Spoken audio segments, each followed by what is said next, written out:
나이가 들면 사람들은 말합니다. 이제는 쉬어야 한다고, 이제는 맡겨야 한다고. 하지만 아무도 묻지 않아요. 당신은 아직 결정할 수 있나요? 라고. 세상은 여전히 보호라는 이름으로 노인을 가두지만 그녀는 말 대신 기록으로, 두려움 대신 서명으로 자신을 지켜냅니다. 이것은 잃어버린 목소리를 되찾은 한 여인의 기록.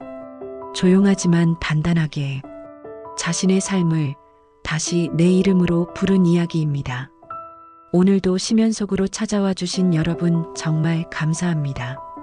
사연 시작하기 전에 구독과 좋아요 부탁드립니다. 식탁 위에 놓인 밥그릇에 흰 수증기가 천천히 흩어졌다. 박은정은 밥을 한술 집어 올린 후 멈췄다. 젓가락이 손가락 사이에서 미세하게 떨렸다. 엄마, 더 드세요. 아들 박현수의 목소리였다. 그는 어머니의 대면에 앉아 있었다. 그 옆에는 며느리 송지연이 고개를 약간 숙인 채 음식을 천천히 집고 있었다.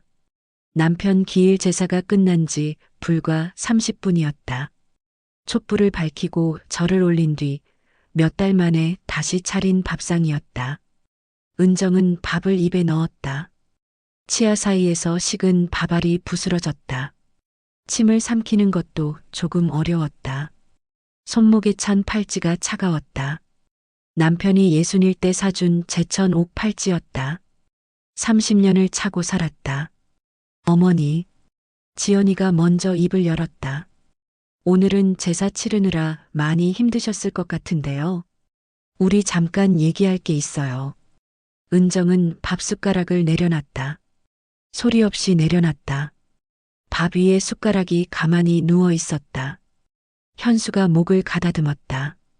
그의 얼굴에는 결심한 표정이 있었다. 은정은 그 표정을 알았다. 그것은 말하기로 정한 것, 하지만 말하기 어려운 것을 앞에 두고 있는 남자의 얼굴이었다. 남편도 어렸을 때 그런 표정을 지었다. 대학을 중퇴한다고 말해야 할 때였다. 엄마도 이제 나이가 나이니까. 우리도 많이 생각했어요. 이 집에서 계속 혼자 사는 게 안전하지 않다고 생각해요. 혼자가 아니잖아. 은정이 조용히 대답했다. 아, 그건 엄마가 우리를 자주 찾기는 어려우니까 말이에요. 지연이가 말을 이었다. 그녀의 목소리는 명확했다. 회의를 주재하는 사람의 목소리였다. 서초동 요양 아파트에 좋은 자리가 났대요. 식당도 있고 의료진도 상주에 있고 정말 많은 분들이 계신데요. 엄마도 또래분들과 프로그램도 하시고. 은정은 지연의 말을 듣고 있었지만 그 말들이 자신 앞에 안개처럼 쌓여갔다. 식당, 의료진, 또래. 그 단어들이 자신의 집을 치우려는 소리로 들렸다. 집을 어떻게 하냐고요? 아, 그건 우리가 정리할게요. 엄마가 신경 안 쓰셔도 돼요. 이 집도 꽤 오래됐고 관리비도 크고. 현수가 덧붙였다. 지금 강남 재개발 붐이니까 시세도 나올 거고. 엄마는 그냥 요양 아파트 가서 편하게 지내시면 우리가 다 챙길게요. 은정은 창밖을 바라봤다. 창 너머 골목에는 이웃집 대문이 보였다. 30년을 살면서 매일 보던 그 대문이었다. 봄이면 동백이 피고 겨울이면 눈이 소복이 내려앉던 그 대문이었다. 그녀의 손녀가 배운 첫 단어는 뭐뭐뭐였다. 그 대문의 개를 보며 지은 언어였다. 집은? 다시 물었다. 집 말이에요? 현수가 물었다. 내 집이잖아. 말하는 도중에 목소리가 조금 떨렸다. 은정은 목을 가다듬었다. 지연이 손에 들린 물잔이 살짝 움직였다. 그녀는 물을 한 모금 마셨다. 그리고 말했다. 법적으로는 엄마 이름이지만 함께 살면서 관리하는 건 너무 복잡해요. 그래서 우리가 생각한 게 여기서 멈췄다. 위임서를 한 장 사인해 주시면 좋겠어요. 엄마의 재산을 우리가 관리해 드리는 거죠.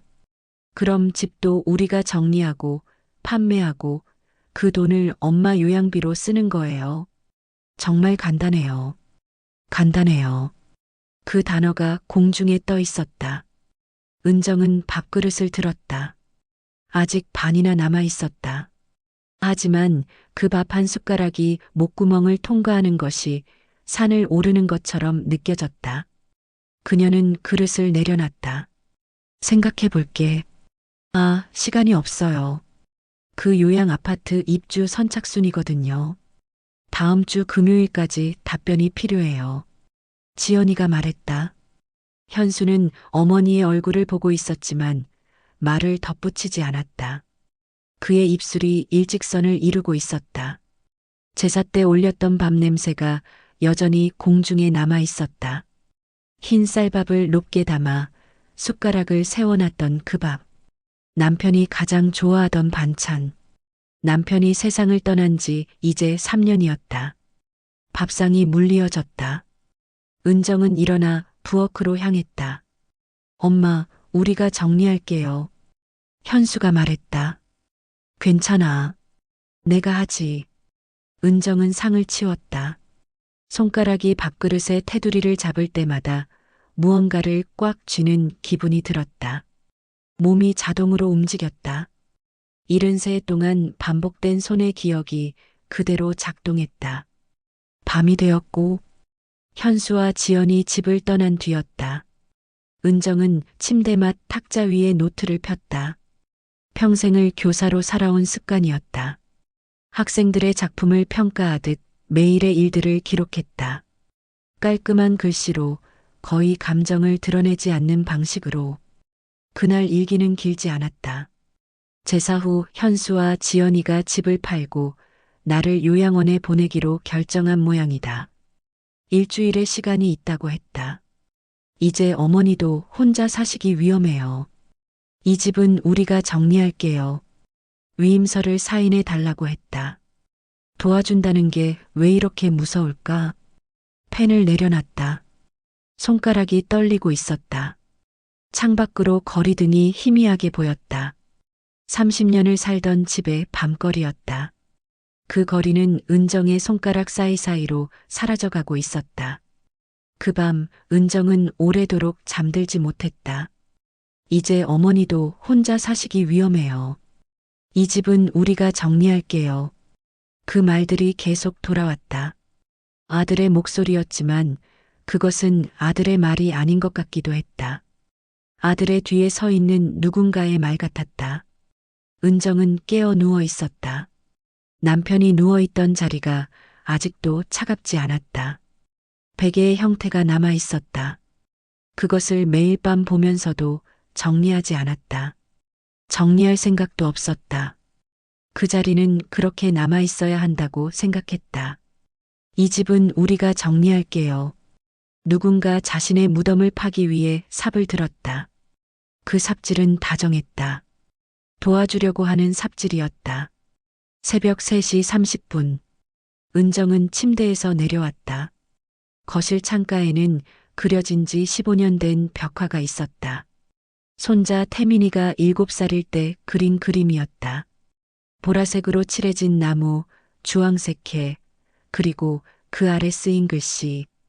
할머니랑 할아버지 집. 태민이의 손글씨는 불규칙했다.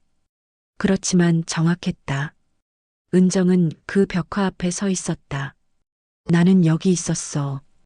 혼잣말로 중얼거렸다. 나는 여기 있었고 여기 있을 거야. 밤이 맑았다. 거리등의 불빛이 거실 전체에 흐릿이 내려앉았다. 은정의 그림자가 벽화 옆에 길게 드리워졌다. 그 새벽 그녀는 결심했다. 목소리를 찾아야겠다고. 그 목소리는 어디에 있었나? 그것을 은정은 알아야 했다. 이제 일주일이 있었다. 목요일 오후 1시 반. 박은정은 강남역 근처 법무사 사무실 앞에 서 있었다. 현수와 지연이는 이미 도착해 있었고 지연이의 손에는 파일 하나가 들려 있었다. 그 위에는 노란 포스트잇이 붙어 있었고 서명할 곳을 표시한 것이었다. 어머니, 여기에요. 지연이가 웃으며 말했다. 간단하게 끝날 거고 법무사 선생님이 다 설명해 주실 거라고 했어요. 법무사 사무실은 생각보다 조용했다. 담벼락처럼 높은 서류 더미 사이로 중년의 남자가 앉아 있었다. 그는 은정에게 인사만 하고 종이를 펼쳤다. 이것이 고령자 주거 안정 위임서입니다. 담담한 목소리였다. 노모께서 아드님과 자녀분께 재산 관리를 위임하는 내용이에요. 서명하시면 되십니다. 은정은 그 종이를 읽었다. 안경을 썼지만 글씨가 흔들렸다. 피용인은 본인 또는 제3자의 이익을 위하여 위임사항에 관련된 모든 법률 행위를 할 수 있다. 피용인은 위임인의 모든 재산에 대한 관리 및 처분을 할 권한을 갖는다. 위임인은 본 위임을 취소하거나 변경할 수 없다. 마지막 문장이 은정의 눈에 박혔다. 취소할 수 없다. 이거, 은정이 종이를 들었다. 이건 뭔가요? 주거안정 위임서입니다. 법무사가 다시 말했다. 고령자분께서 재산 관리를 맡기는 거죠. 안심하실 수 있어요. 취소할 수 없다고? 법적 효력이 있으니까요. 법무사는 펜을 내밀었다. 현수가 어머니를 봤다. 그의 얼굴에는 작은 긴장이 드리워 있었다. 엄마, 너무 오래 생각하지 말고. 우리를 믿어. 우리가 엄마 위해 하는 거야. 지연이가 옆에서 덧붙였다.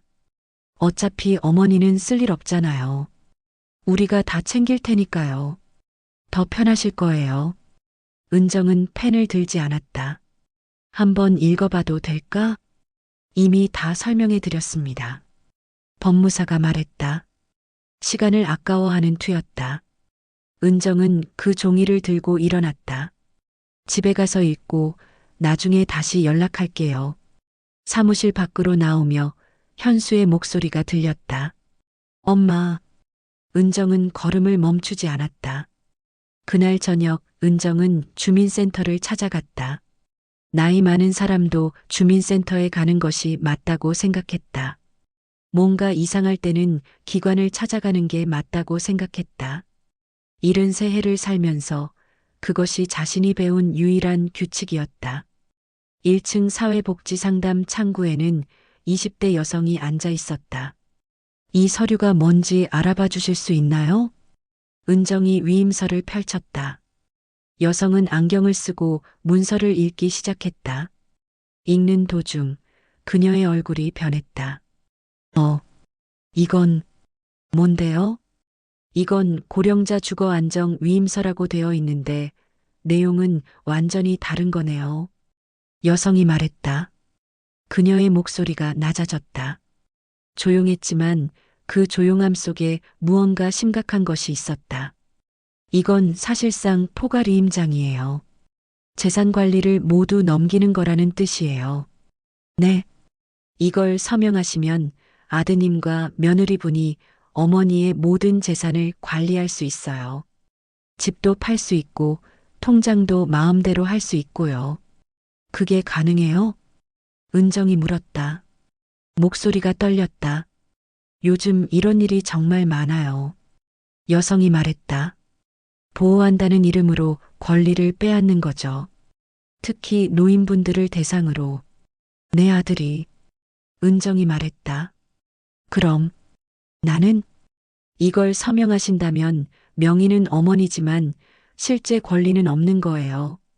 요양 아파트를 가든 어디를 가든 본인의 결정이 아니게 되는 거고요. 여성이 조용히 말했다. 한 가지 더요. 이건 취소할 수 없다고 되어 있어요. 나중에 후회해도 법적으로 없는 문서가 되는 거죠.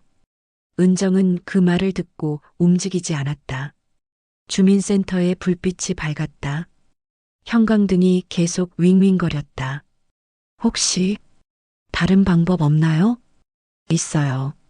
어머니는 아직 충분히 판단 능력이 있으신 분이잖아요. 우선 이 서류는 서명하시면 안 돼요.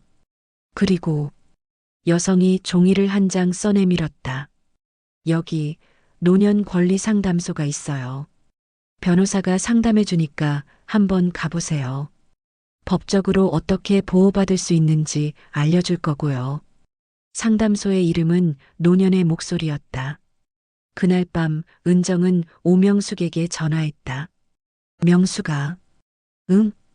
내 아들이 이상한 사람은 아니야. 그냥 모르는 거야. 뭐가 뭔지. 은정의 목소리가 흔들렸다. 무슨 일 있어? 은정은 위임서의 내용을 설명했다.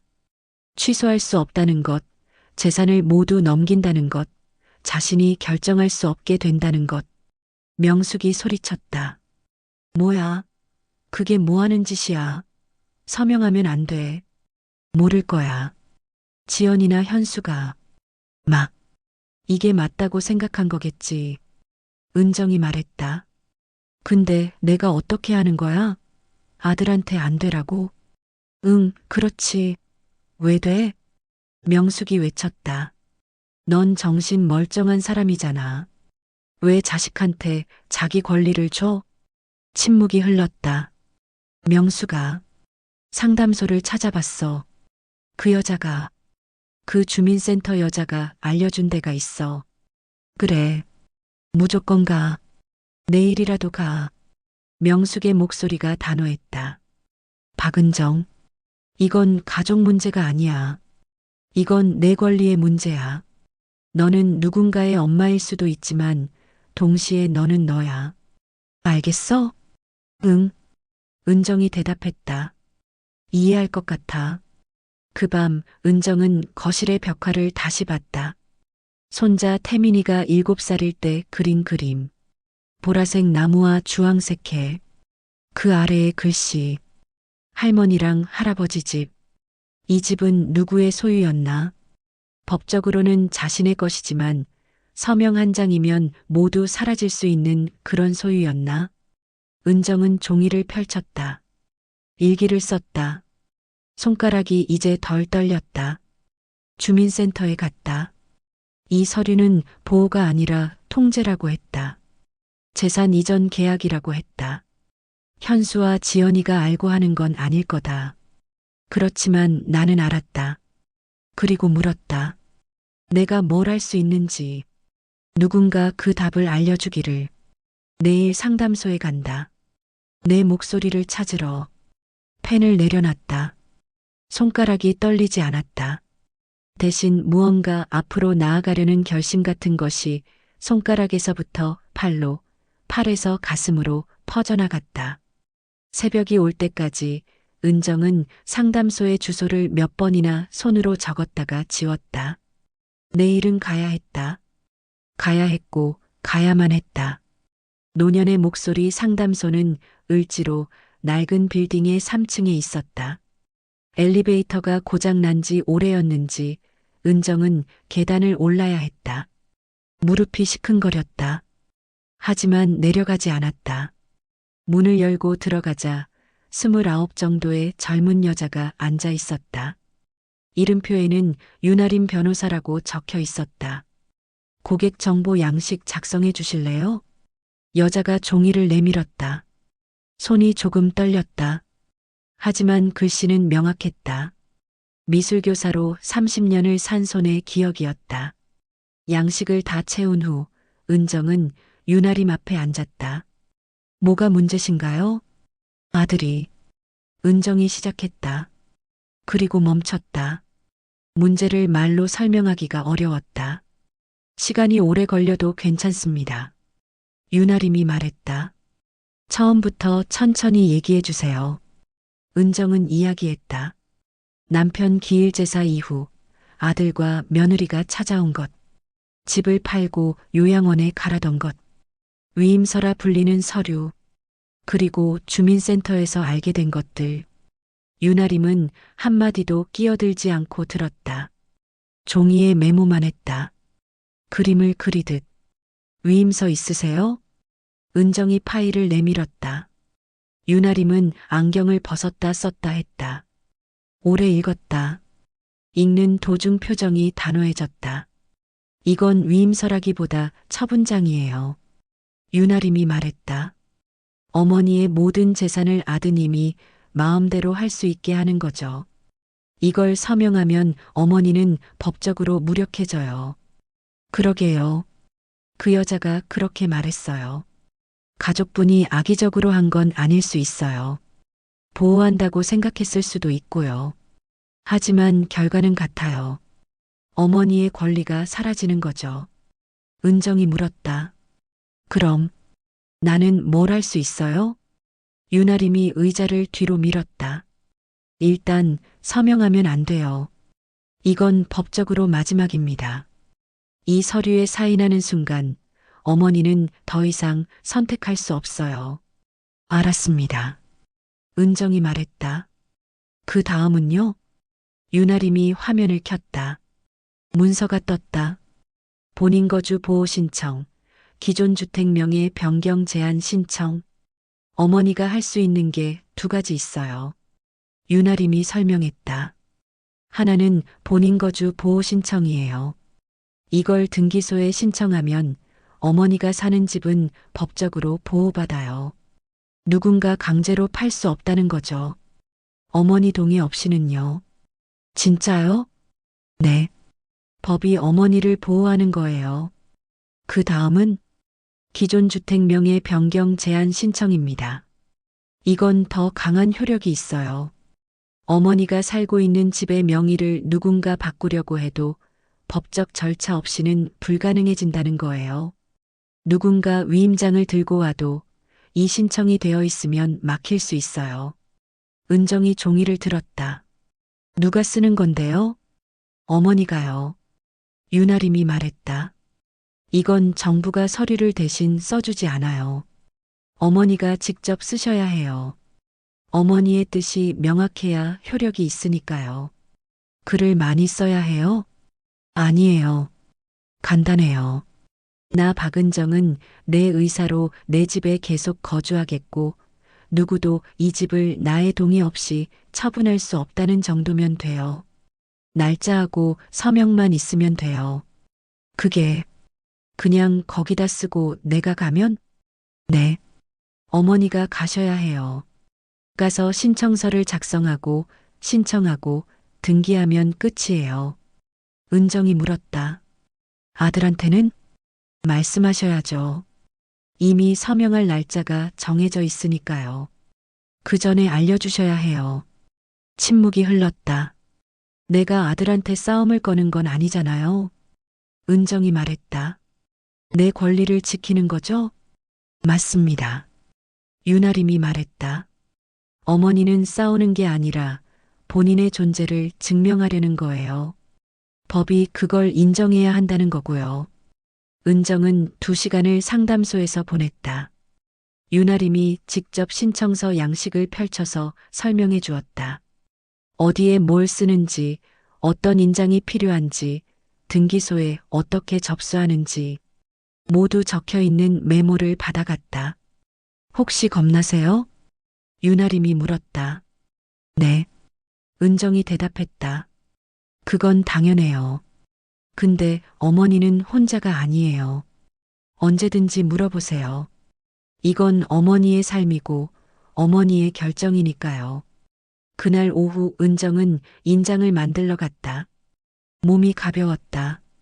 마치 무언가에 끌려다니던 줄이 풀려난 것 같았다. 인장을 들고 나오며 휴대폰이 울렸다. 현수였다. 엄마 어디야? 목요일 또 일정이 있어? 은정이 대답했다. 현수야. 엄마가 할 말이 있어. 목소리가 차분했다. 현수는 침묵했다. 난 위임서에 서명 안 할 거야. 다시 생각해봤어. 내 결정이야. 엄마, 기분 나쁘게 생각하지 말고 들어. 나는 아직 내 일을 할 수 있어. 밥도 하고, 집도 관리하고, 결정도 할 수 있어. 그런데 왜 내 권리를 너희한테 줘야 돼? 현수가 말했다. 그게 아니라 혹시 모르니까. 혹시가 아니라 내 의사야. 내 의사. 은정의 목소리는 작았다. 하지만 명확했다. 너한테 화낸 건 아니야. 너도 최선이라고 생각한 거겠지. 하지만 내 결정은 내가 하는 거야. 뭐 할 거야? 등기소에 갈 거야. 내 집이 내 거라는 걸 법으로 등록하고 올 거야. 통화가 끝났다. 등기소는 강남역 근처에 있었다. 은정은 신청서를 들고 들어갔다. 창구 직원은 중년의 여자였다. 이게 뭔데요? 본인 거주 보호 신청입니다. 은정이 말했다. 내 집이 내 거라는 걸. 아, 그건 아까 그 제도네요. 좋은 결정입니다. 직원이 웃으며 말했다. 최근에 이런 신청 많아졌어요. 가족들이 노인 재산을 함부로 처분하는 거 방지하려고요. 그렇군요. 여기 서명하시고 이 인장으로 찍으시면 돼요. 은정은 펜을 들었다. 하지만 글씨는 힘이 있었다. 박은정. 그 글씨가 등기부에 올라갔다. 법적으로 공식적으로. 그날 저녁 은정은 거실에서 일기를 썼다.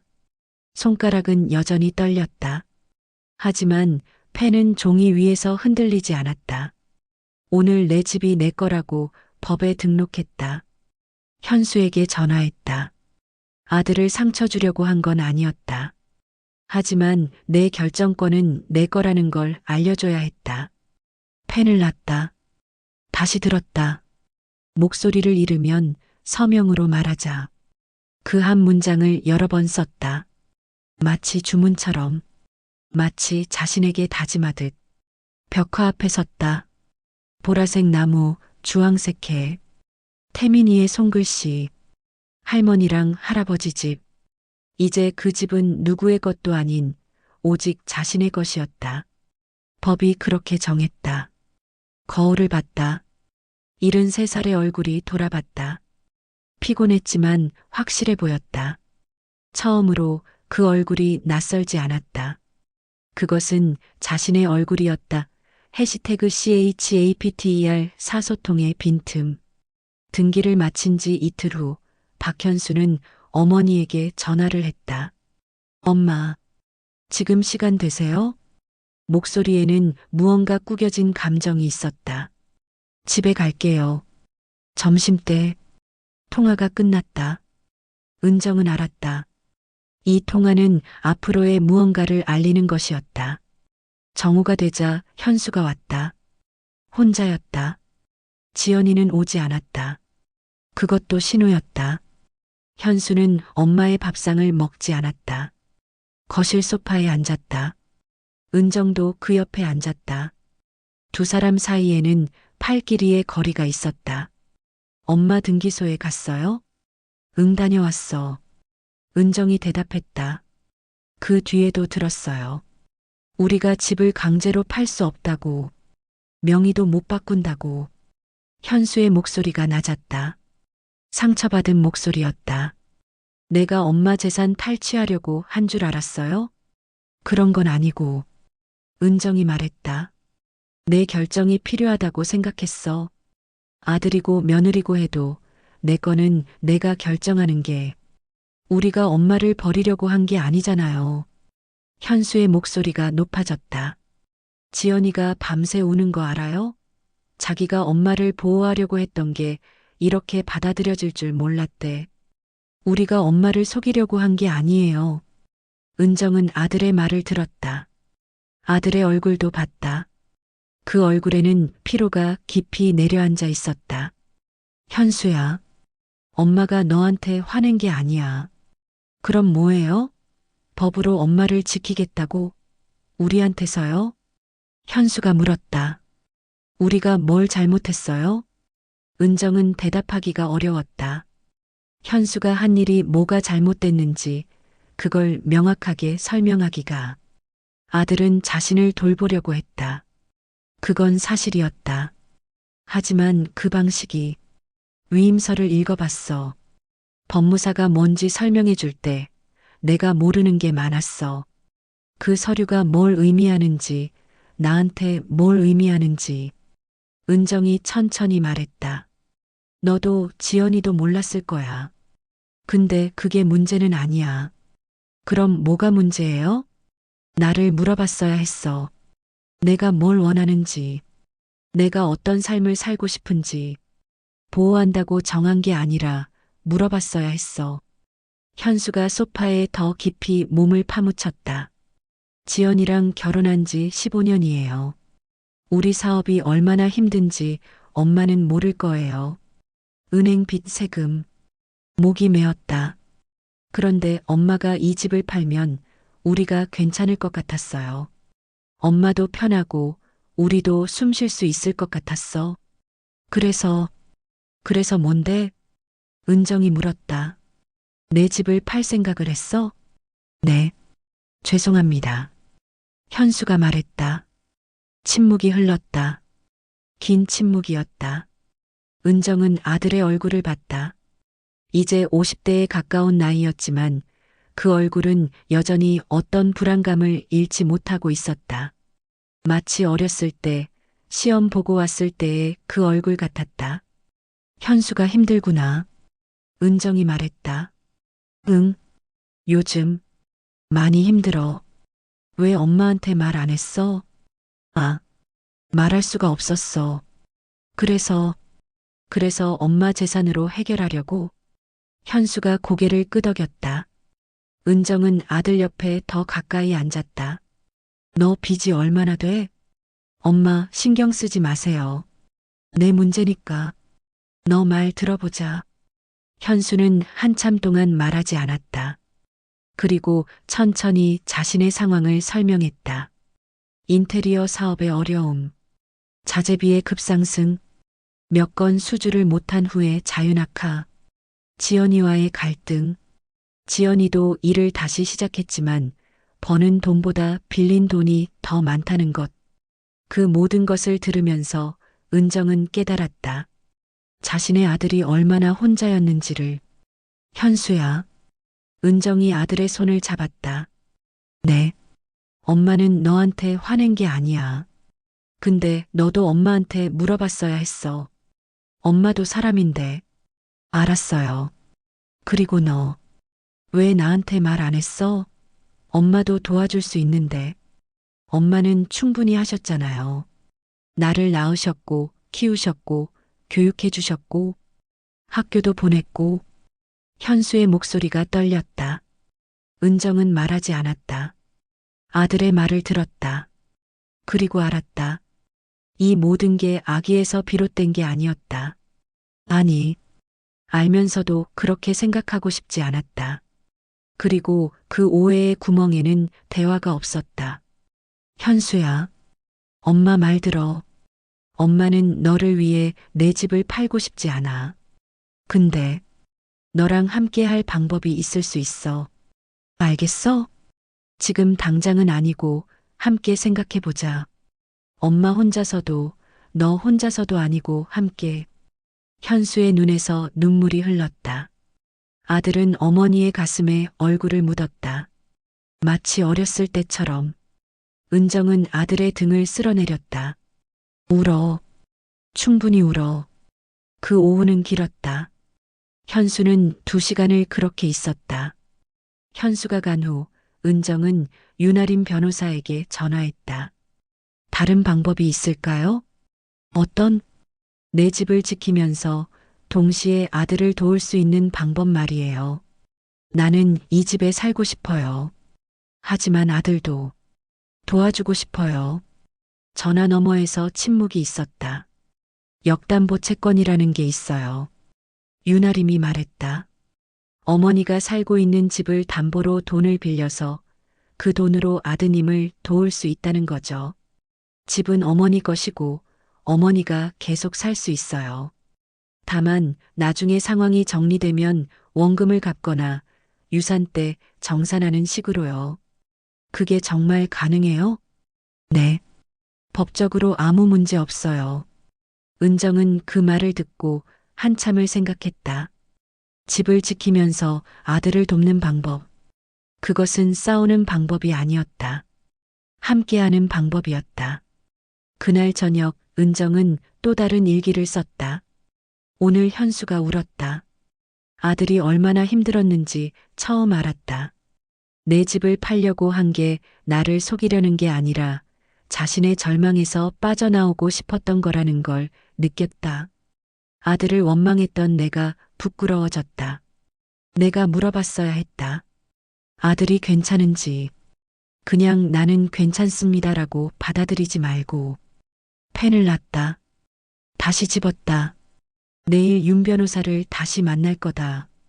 역담보 채권이 뭔지 배우고 아들과 함께 할 수 있는 방법을 찾을 거다. 이번엔 내가 먼저 물어볼 것이다. 현수가 진짜 뭘 필요로 하는지. 거울을 봤다. 그래도 내 아들이었다. 아들을 다시 안아줄 준비가 되어 있었다. 3주 후 박은정의 거실에는 사람들이 모였다. 현수와 지연이, 그들의 아들 태민이, 그리고 오명숙과 윤아림 변호사. 처음으로 모두가 같은 자리에 앉았다. 식탁 위에는 은정이 직접 만든 밥이 있었다. 미역국, 소고기 구이 나물들. 언제나처럼 정성스러웠다. 하지만 이번에는 다른 의미가 있었다. 이것은 용서의 밥이 아니라 함께의 밥이었다. 할머니, 맛있어요. 10살 태민이가 입에 밥을 가득 채우며 말했다. 은정이 웃었다. 많이 먹어. 잘 커야 되니까. 지연이가 은정을 봤다. 그 시선은 미안함으로 가득 차 있었다. 어머니, 먹어. 이제 됐어. 은정이 말했다. 다 된 거야. 윤아림이 밥을 먹으며 말했다. 역담보 채권 절차는 빠르면 이달 말에 완료될 것 같습니다. 아드님은 필요한 자금을 확보할 수 있고 어머니는 계속 이 집에서 사실 수 있어요. 정말 감사합니다. 현수가 말했다. 변호사님이 없었으면 우리 집안이 완전히 깨졌을 것 같아요. 집안이 깨진 게 아니라 서로를 이해하지 못했을 뿐입니다. 지금 이렇게 한자리에 앉은 것 자체가 치유예요. 윤아림이 말했다. 명숙이 은정의 손을 잡았다. 박은정, 너 잘했어. 정말 잘했어. 할머니, 이게 뭐예요? 태민이가 거실벽을 가리켰다. 보라색 나무와 주황색 해가 그려진 벽화말이었다. 할머니랑 할아버지 집. 누가 그렸어? 태민이가 7살 때. 은정이 말했다. 할아버지가 아직도 살아계신 줄 알 때 말이야. 태민이가 그 벽화를 자세히 봤다. 그리고 현수를 봤다. 아빠, 우리도 할머니 집에 사는 거 아니었어? 응. 할머니 허락이 필요한데. 현수가 은정을 봤다. 할머니? 은정은 현수의 눈을 마주쳤다. 그 눈에는 아직도 조심스러움이 있었다. 하지만 이제는 다른 종류의 조심스러움이었다. 강요가 아닌 물어보는 것이었다. 좋지. 우리 함께 살자. 현수의 얼굴이 밝아졌다. 정말요? 응. 근데 조건이 있어. 은정이 말했다. 뭐예요? 넌 엄마 아빠도 돌봐야 하고, 태민이도 봐야 하고, 내 말을 물어봐야 하고, 내 결정을 존중해야 해. 알겠습니다. 현수가 말했다. 그리고 더 이상 엄마 몰래 계획 세우지 말고, 뭔가 결정할 때는 같이 하자. 네. 내가 이해 못할 수도 있고, 동의 못할 수도 있어. 하지만 함께라면 함께 찾을 수 있지 않을까? 현수가 어머니를 안았다. 미안해요. 이제 됐어. 저녁이 되자 손님들이 떠났다. 현수와 지연이는 어머니를 도와 밥상을 정리했다. 태민이는 안방에서 할아버지가 남겨둔 책을 보고 있었다. 밤 10시, 은정과 태민이만 거실에 남았다. 할머니, 그림 더 그려도 돼? 태민이가 물었다. 벽에? 좋아. 뭘 그릴 거니? 이번엔 할머니, 할아버지, 아빠, 엄마, 나. 다 함께. 이 집에서. 태민이의 손에는 크레용이 들려 있었다. 처음에는 검은색이었다. 할머니, 밑그림부터 해줄까? 은정이 크레용을 들었다. 좋아. 손이 벽에 닿았다. 그리고 선을 그었다. 가족의 형태를, 손을 맞잡은 그들의 형태를. 엄마 손은 여기고 할머니 손은 여기고. 태민이가 은정의 손을 잡고 위치를 지시했다. 은정은 웃었다. 알았어. 엄마하고 할머니는 손을 맞잡는다. 그 말이지? 응, 좋은 생각이야. 밤 12시. 벽화가 완성됐다. 검은색 윤곽선 안에 태민이는 색을 칠했다. 어머니는 초록색, 아버지는 파란색, 자신은 노란색, 할머니는. 태민이가 빨간색을 선택했다. 할머니는 왜 빨간색? 할머니가 제일 강해 보여서. 아, 은정이 그 말을 들었다. 제일 강해 보인다고. 10살 손자의 눈에 자신이 그렇게 보였단 말인가. 저녁 1시. 현수가 나와서 벽화를 봤다. 엄마, 이건 태민이가 그렸어. 우리 가족이 이 집에서 함께 산다는 거래. 아, 현수가 벽화 앞에 서 있었다. 그 앞에서 오래 서 있었다. 엄마, 응? 고마워요. 뭐가? 우리를 다시 받아줘서. 그리고 우리한테 물어봐줘서. 은정은 아들의 말을 들었다. 현수야, 이건 받아주는 게 아니라 함께 하는 거야. 알겠어? 네. 며칠 후, 은정은 윤아림을 다시 만났다. 역담보 채권의 최종 서류를 확인하기 위해서였다. 서류에는 은정의 이름이 여러 번 나타났다. 서명할 줄이 여러 군데 있었다. 여기 서명하시고. 윤아림이 가리켰다. 은정은 펜을 들었다.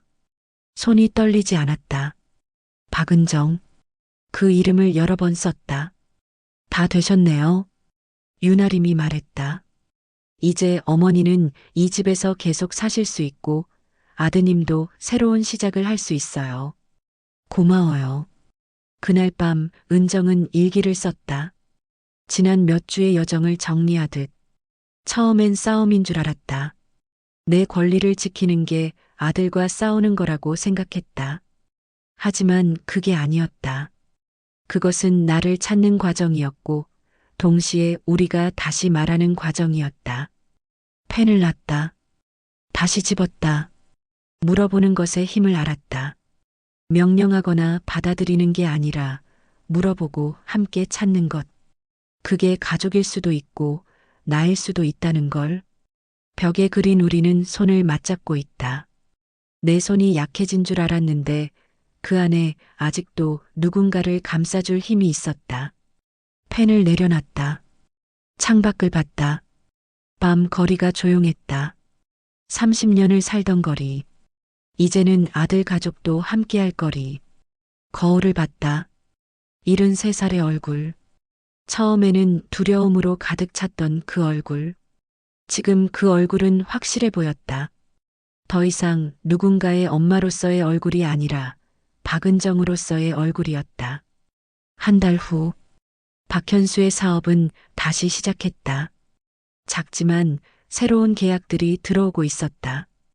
은정의 역담보 채권은 그의 신용을 회복하게 해주었다. 지연이는 일을 그만두고 아이를 돌보면서 집안일을 거들었다. 세 세대가 한 지붕 아래 살기 위해서였다. 태민이는 할머니와 함께 매일 아침을 먹었다. 할머니가 쌀밥을 높게 담아 밥숟가락을 세우면 그것이 신호가 되어 학교로 향했다. 그리고 거실 벽에는 손을 맞잡은 5개의 인물이 그려져 있었다. 검은색 윤곽선, 그 안에 초록, 파란, 노란, 빨간색, 그리고 그들 위에 주황색 태양이 떠 있었다. 할머니, 우리 해는 왜 주황색이야? 어느 날 태민이가 물었다. 왜 그럴까? 은정이 그 벽화를 봤다. 따뜻하기 위해서 아닐까? 그래. 우리 가족이 따뜻하려고. 태민이가 웃었다. 벽화 앞에서 손자의 손을 잡고 은정은 중얼거렸다. 내 집, 우리 집, 따뜻한 집. 그 말은 마치 기도 같았다. 마치 자신에게 하는 약속 같았다. 노년의 삶이 이런 것이구나. 혼자가 아니라 함께, 통제당하는 게 아니라 선택하고, 결정하고, 물어보고, 함께하는 것이구나. 거울 속의 73살의 여자는 미소 짓고 있었다. 오늘의 이야기 어떠셨나요?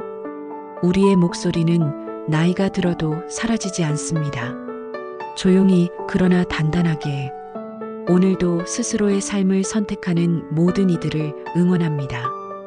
이 이야기가 마음에 닿았다면 당신의 목소리도 잊지 말고 남겨주세요. 그리고 기억하세요. 보호보다 중요한 건 존중입니다. 감사합니다.